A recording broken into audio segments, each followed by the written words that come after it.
Ikalawang sulat ni Apostol Pablo sa mga taga-Korinto.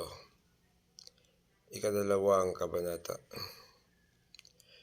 Sapagkat ipinasya kong huwag na munang pumunta riyan upang hindi kayo muling madulutan ng kalungkutan. Dahil kung dudulutan ko kayo ng kalungkutan, sino pa ang aaliw sa akin? Hindi ba't kayo rin? Kaya sumulat muna ako sa inyo. Ayaw kong sa pagpunta ko riyan ay dulutan ng kalungkutan ng mga taong dapat magpaligaya sa akin. Sapagkat natitiyak kong ang aking kaligayahan ay kaligayahan din ninyong lahat.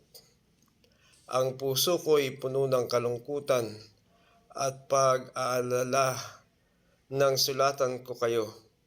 At maraming luha ang tumulo habang isinusulat ko iyon. Sumulat ako sa inyo hindi upang kayo dulutan ng kalungkutan, kundi upang ipadama kung gaano kalaki ang aking pagmamahal sa inyo. Kung may nagdulot ng kalungkutan kanino man, hindi ito sa aking ginawa, hindi sa pinalalaki ko ang bagay na ito. Pero ang totoo, kayong lahat ang dinulutan niya ng kalungkutan. Sapat na ang parusang iginawad sa kanya ng nakararami sa inyo.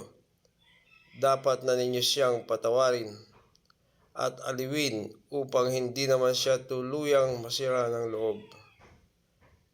Kaya nakikiusap akong ipadama ninyo sa kanya na siya'y mahal pa rin ninyo. Ang isa pang dahilan ng pagsulat ko sa inyo noon ay upang subukin kayo at alamin kung sinusunod ninyo ang lahat ng ipinapangaral ko sa inyo. Ang sino mang pinatawad ninyo ay pinatawad ko na rin.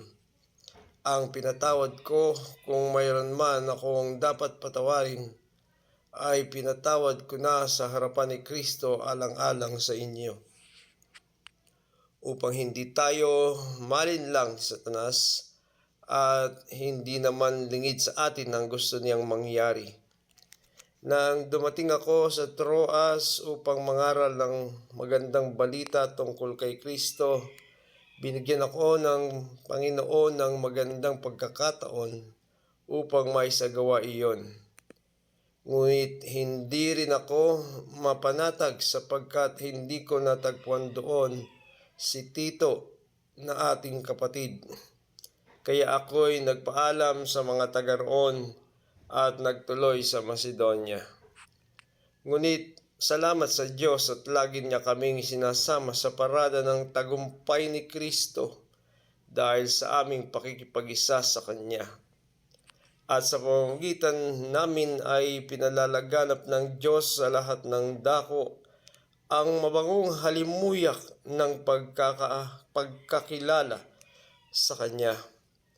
Para kaming mabangong samyo ng insensong inihahandog ni Kristo sa Diyos at nalalanghap naman ng mga naliligtas at ng mga napapahamak. Sa mga napapahamak, ito'y parang alingasaw na nakamamatay. Ngunit sa mga naliligtas, ito'y halimuyak na nagdudulot ng buhay.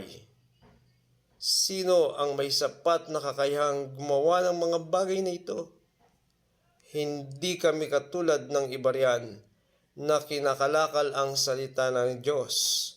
Sa halip, bilang sugo ng Diyos at lingkod ni Kristo, buong katapatang ipinapangaral namin ito. Glory to God.